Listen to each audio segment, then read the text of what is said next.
По смртта на стариот крал, политичките и економските односи во Егеот се смениле од корен. Додека владеел Александар, воено-политичките непријателства биле јасно дефинирани, а јасен бил и односот на спротиставените сили. Александар I многу пати морал да избира страна, но можел да претпостави што ќе му донесе зближувањето со едните или со другите. Неговиот наследник Пердика II бил соочен со многу поинаков свет. Свет во кој непријателствата и сојузите биле склучувани според моменталните политички потреби.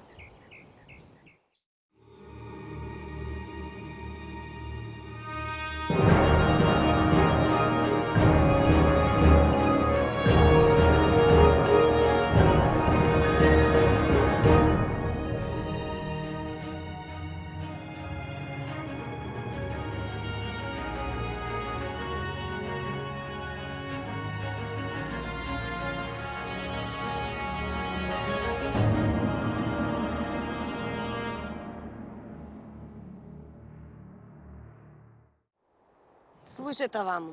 Прима предавањето на кралската власт во Ајга не одело онака како што било замислено. За ова сведочат зачуваните списоци на македонските владетели, кои никако не се согласуваат колку години владеел Пердика II. Според едни, Пердика владеел 40 или 41 година, а други пак тврдат дека минал на престолот меѓу 22 и 28 години.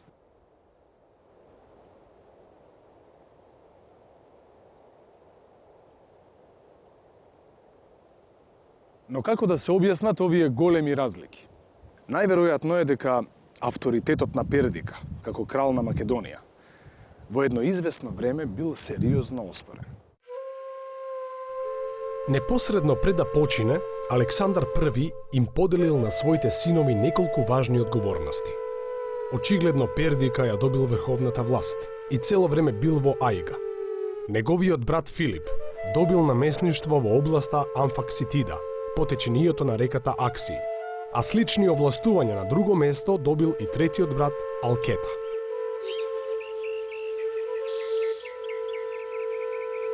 Не знаеме зошто Александар се решил на ваков чекор. Но најверојатно поделбата на овластувањата била потребна токму заради проширувањето и подемот на Македонското кралство. Иако за некои проблеми науката се уште нема решение, едно е сосем јасно. Откако починал стариот крал, Пердика и Филип спореле за македонскиот престол. Филип одбил да ги врати овластувањата и да му се придружи на својот брат во Ајга, туку предпочитал да остане во областа што му ја дал неговиот татко. Амфакситида се наоѓала токму на половина пат меѓу Ајга и источните области. Со својата непослушност, Филип му го попречил пристапот на Пердика до сребрените рудници и плодната, богата долина на Стримон. А токму таму, интересите на Македонија и Атина се судирале веќе 20 години. Кавгата помеѓу Пердика и Филип не било дело на Атина, но атињаните не ја пропуштиле приликата да искористат во сопствена полза. Атињаните изгубиле многу бродови во борбите со Персија.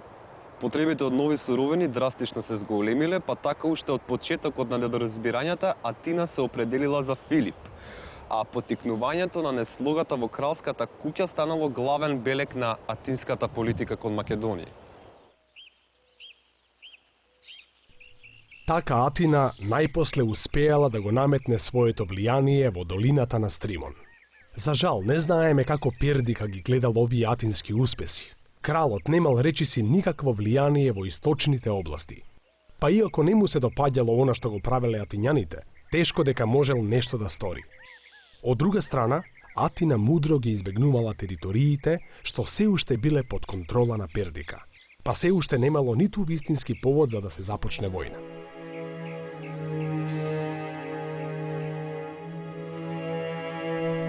Работејќи предпазливо и мудро, атињаните можеле да ја заокружат својата политика на македонскиот брег. Нивните напори биле кронисани со успех во 437 година од Старата ера, кога најпосле успеале да втемелат хеленска населба на преминот 9 патишта.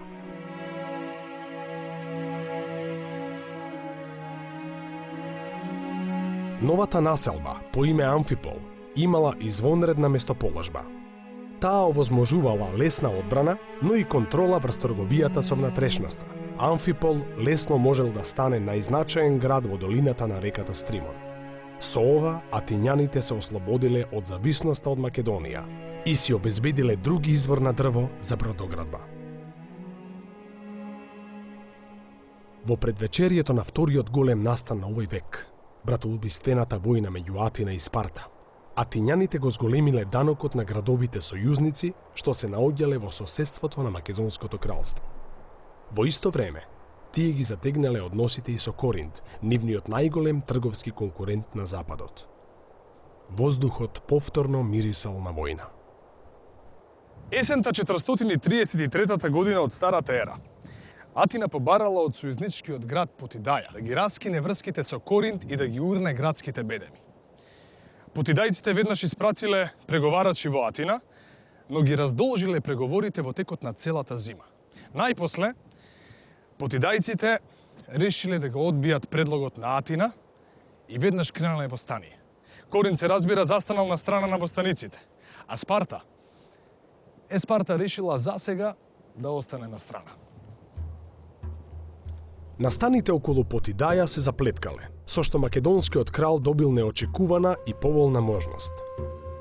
Сега Пердика почнал да ги разгорува искрите меѓу Атина и Спарта, а стапил во контакт и со Коринт, кој веќе бил наострен за војна.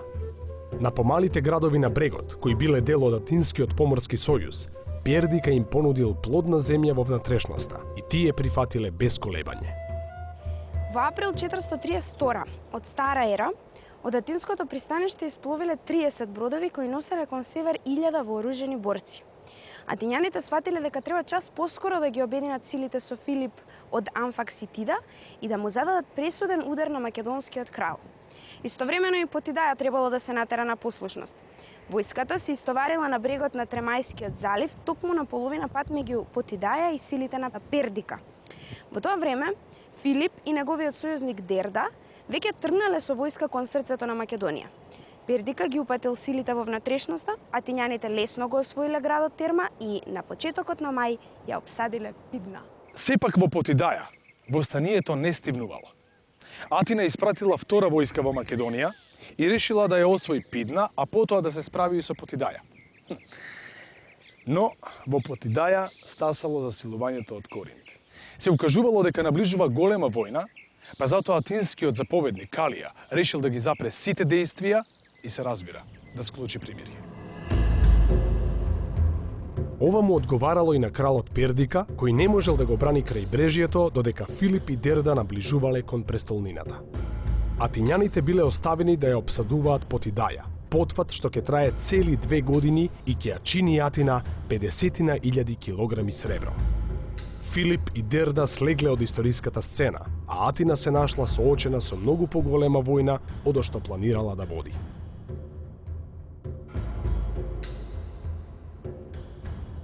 431 година од Старата ера започнува Пелопонеската војна, во која Атина, Спарта и нивните сојузници војуваат цели 27 години. Со донесувањето на власт од страна на кралот од страна на собранието, македонците по собствена волја го прифаќаат својот крал, но ги задржуваат нивните права, право на апелација, право на право на донесување на одлуки, правото за апелација може да го донесат поединечно, групно или колективно. Кога Филип втори рекол на една стара жена дека не може да ја сослуша, таа му рекла тогаш нема да кралуваш.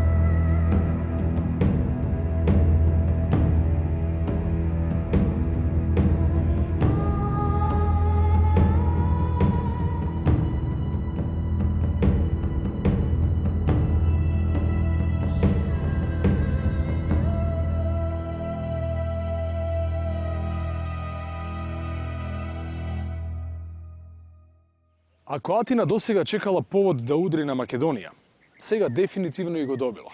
И тоа токму преку Пердика. Како одговор на потегот на македонскиот крал, атињаните склучиле сојуз со Ситалк, кралот на тракиското племе Одриси. Не минало многу време, а Ситалк ги минал Родопите со 150.000 луѓе и навлегол во Македонија. Во содејство со Ситалк работел и Хагнон, основоположникот на Амфипол, кој заповедал со одреди составени од хеленски сојузници. Многобројната војска минала низ Струмичката котлина и преку градот Добер навлегла во Амфакситида. Македонските чети почнале да се повлекуваат и само наместа со брзи и неочекувани удари ги напаѓале тракиските сили. Откако стигнал речиси до централната македонска рамнина, Ситалк свртел кон запад. Наместо да се упати кон престолнината Ајга, тој се повлекол источно од Акси и почнал да ги пустоши Мигдонија, Крестонија и Антемунд. Ситалк чекал засилување од Атина, но ветената помош никогаш не пристигнала. Зимата веќе наближувала, па Ситалк и Пердика започнале преговори. По наговор на својот внук и иден наследник за Сеутес, Ситалк прифатил да се повлече. Мирот меѓу македонците и тракијците бил подкрепен и со династички брак. На Сеутес му била дадена Стратоника, сестрата на македонскиот крал. Се на се, непријателствата траеле 30 дена. Ситалк се повлекол без да постигне нешто особено.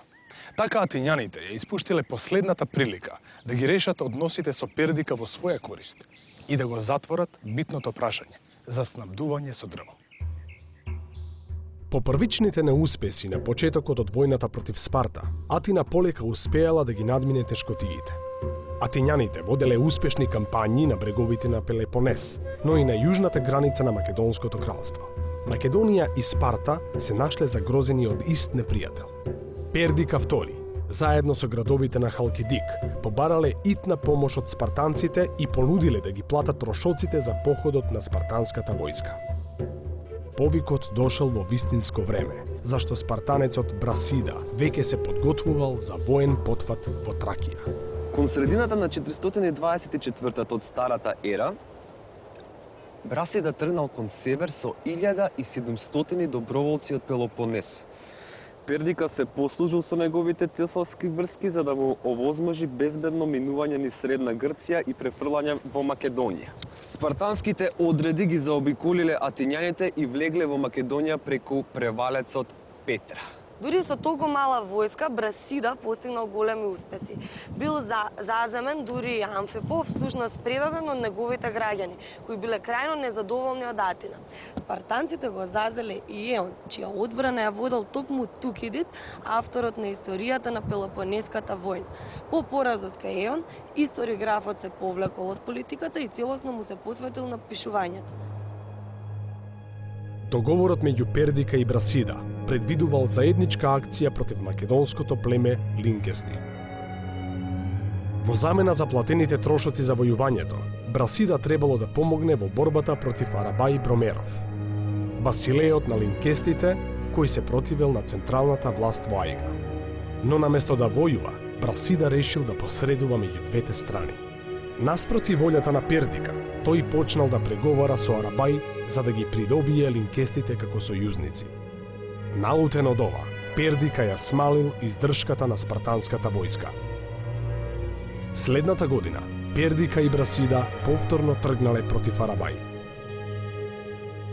По првиот судир, во кој победиле Пердика и Брасида, здружените сили неколку дена ги чекале илирите што ги најмил Пердика.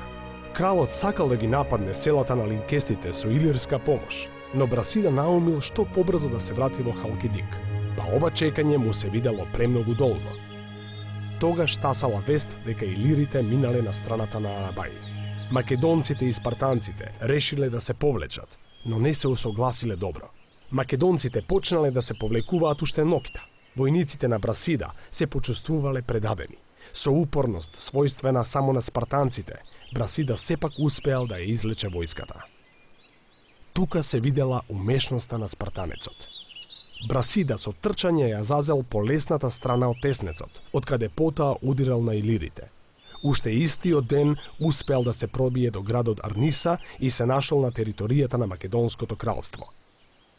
Но неговите војници биле гневни поради предавството на македонците, па го ограбиле снабдувањето на македонскиот крал. Ова го означува крајот на Спартанско-македонскиот сојуз. Брасида бил премногу силен непријател за Пердика и затоа кралот повторно се врти кон атињаните. Договорот помеѓу Македонија и Атина повторно бил обновен, и тоа на задоволство на двете страни. Пердика веднаш почнал да действува. Спартанските засилувања за Брасида не успеале да минат низ Тесалија. Спартанецот се нашол одсечен и за прв пат морал да размислува за одбрана. Расплетот уследил бргу. Во една пресметка близу Амфипол, во која Пердика се борел на атинската страна, загинале војсководците на двете спротиставени страни – Брасида и Клеон. Пердика II започнал преговори со Атина, што завршиле со склучување на нов сојуз. Се очекувала помош од Пердика, главниот атински сојузник на северното крајбрежје. Пердика никаде го немало, па атинската флота воопшто не испловила. И така по кој знае кој пат, македонецот Пердика бил прогласен за непријател на Атина. Тука завршуваат сите податоци што ги имаме за владењето на кралот Пердика II. Македонците принесувале доста жртви. Пример за тоа ни е во својот поход персискиот крал Ксеркс во 490 година на реката Стримон жртвувал бели коњи и нивната крв ја излеал во водите на Стримон. Ако знаеме дека според персискиот обичај персиците не смеат да извалкаат водата, можеме да заклучиме дека станува збор за македонски обичај, бидејќи жртвата била направена на македонски начин. Исто така имаме жртва лејанка, односно леење на вода, каде што пример имаме Александар лее вода од златна чаша од клун на бродот на реката Истар при нејзиното поминување, на реката Хидаспи и на реката Инт. При обредот на прочистување на војската имаме жртвување на куче. Војската поминувала низ кучето, се разделувало на две половини, војската поминувала низ кучето. Овај обред во најрани времиња се вршел при секое тргнување на војската во поход, а подоцна само пред почеток на воената сезона. Исто така имаме и принесување дарови на божицата Артемида, завиткани во пченична слама од страна на жените во Македонија, бидејќи Артемида божицата се јавува како заштитник на шумската вегетација и земјоделието.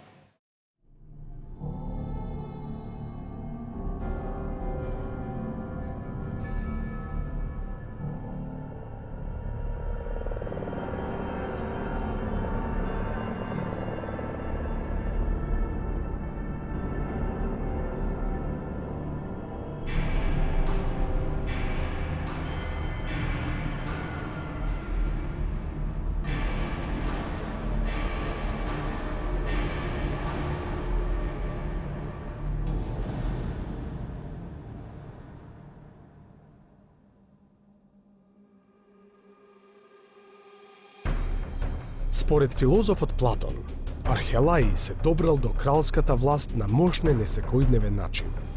Платон раскажува дека Архелај бил син на робинка, па за да ја обезбеди својата власт, морал со измама да го убие чичкото Алкета и братучетот Александар. Приказнава била мощно популарна во античко време, но историчарите денес не веруваат дека е веродостојна. Вистина е дека во македонската кралска куќа често имало незаконски обиди да се преземе власта. Но Архелај немал никакви причини да го брани правото на македонскиот трон со некакви убиства. Во мигот кога седнува на македонскиот трон, 45 годишниот Архелај нема внатрешни непријатели, а и примопредавањето на власта поминува без никакви невоќи. Па сепак, сега нештата биле поразлични. Пердика II го минал своето владење во борби и надмудрувања со атињаните, кои имале огромна економска моќ и го контролирале речиси целиот Егеј.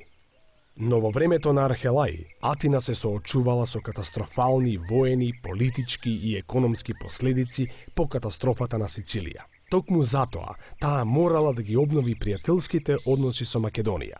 Но овој пат, иницијативата била на македонската страна.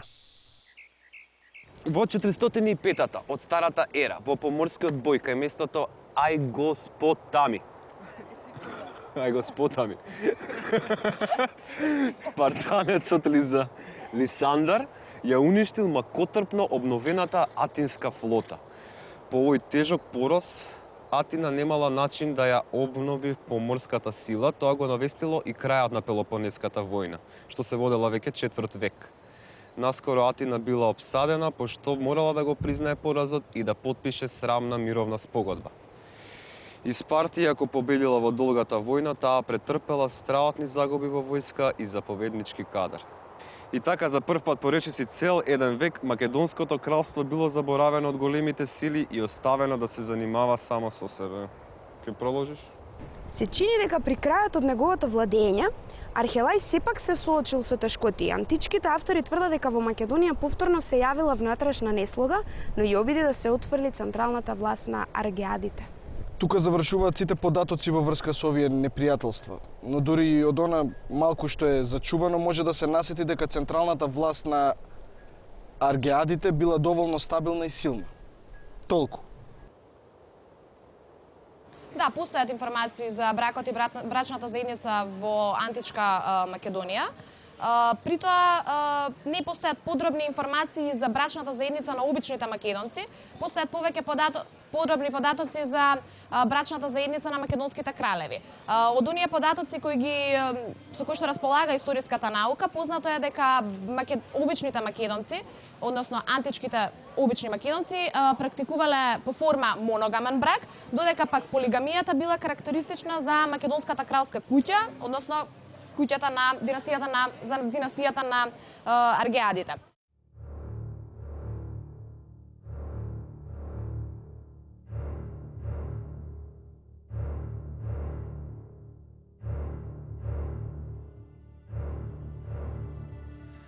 Настрана од непријателствата со Сира, Архелај бил ослободен од надворешните закани и затоа можел целосно да се посвети на внатрешните прилики во Македонија.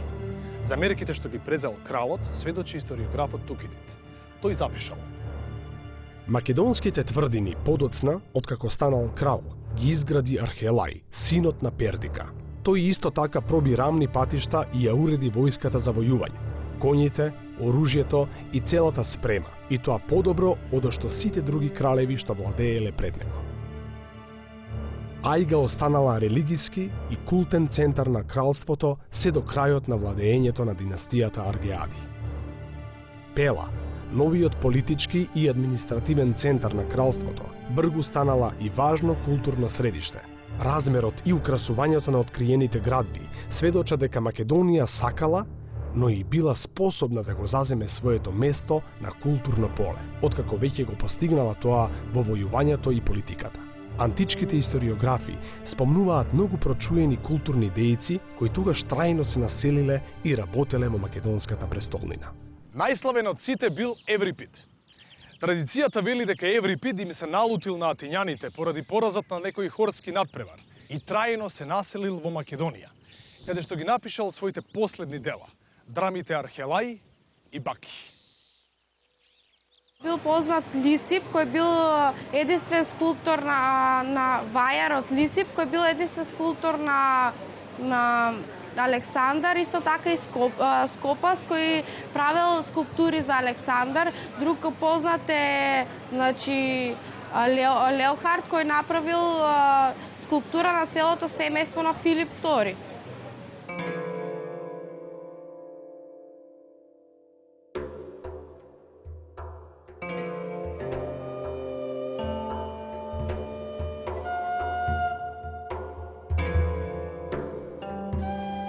Кралот бил предприемчив и на полето на економијата. Според сето она што го направил, како и според опсегот на неговите економски мерки, би можело да се каже дека тој спровел прва монетарна реформа во Македонското кралство. За прв пат по Александар I Архелај повторно ковал големи и вредни монети, но користел нов стандард, усогласен со персискиот. Кралот Архелај умрел со насилна смрт, а филозофот Аристотел запишал неколку различни верзии за овој настан. Според првата верзија, некој си Кратеја решил да го убие кралот, зашто бил присилуван постојано да му се подава за телесна наслада и веќе не можел да го поднесе срамот. Другата верзија вели дека Кратеја го убил кралот зашто овој му ја ветил раката на ќерка му, но не го исполнил ветувањето. Во двете верзии се тврди дека убиецот не бил сам, туку му помагал човек по име Хеленократ, родум од Тесалска Лариса. Чудно е и тоа што за убиецот Кратеја нема ниту еден податок во ниту еден друг извор. Човек кој требало да се сроди со кралската куќа, во тоа време посилно од кога и да е, би требало да има барем мало политичко значење и несомнено би го сретнале неговото име и на друго место. Излегува дека мотивите за убиството на Архелај, што не ги назначува Аристотел, се мощне сомнителни.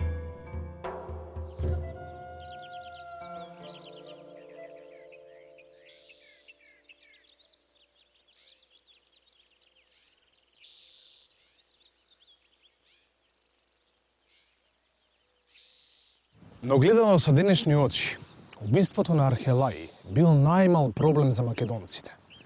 Наскоро Македонското кралство ќе го доживее своето прво многовластие.